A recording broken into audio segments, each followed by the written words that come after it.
আর বড় বড় ফাফুর মতো ছিল, তাহলে শুন কি কই।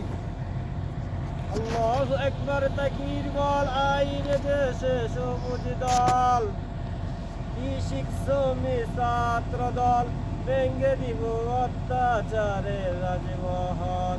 যতই থাকুক বেঈমানেরই বড় দল, যদি মুসলমান 10 জন দাঁড়িয়ে যা, কাফের বেঈমানেরা পলাইতে থাকবো। কোন সময় ভয় করস কেন? এই কামের মধ্যে তো দিতা, এই ওয়াজ মধ্যে দিতা হনে মানুষ তো খারাপ করবে। শুরু করেন এরপরে দ্বিতীয় লাইন।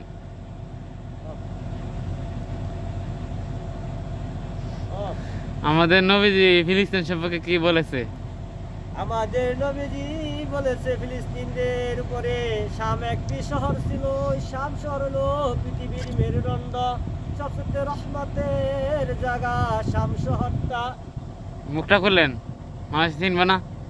মানুষের চিনতে হবে না, মানুষের বাইরে দূর দূর জায়গা নিব ওয়াজ করবার লাগে। নূর মোহাম্মদ গুলামি নূর মোহাম্মদ গুলামি না, নূর মোহাম্মদ বর্তমানেও না, নূর মোহাম্মদ আল্লাহর একটা গোলাম। নবীর প্রেমে পাগল হইয়া নবীর দেশে আসিলাম। নবীর রওজা জিয়ারত করার জন্য কাজের চেয়ে বেশি উদ্দেশ্য ছিল আমাদের প্রাণে নবীর রওজা জিয়ারত করার জন্য। আল্লাহ যদি কবুল করে কিছুদিনের ভিতরে নবীর রওজা জিয়ারত করার মতো তৌফিক যেন দান করে আমাকে আল্লাহ তাআলা। সকলে বলে আমিন। আমিন।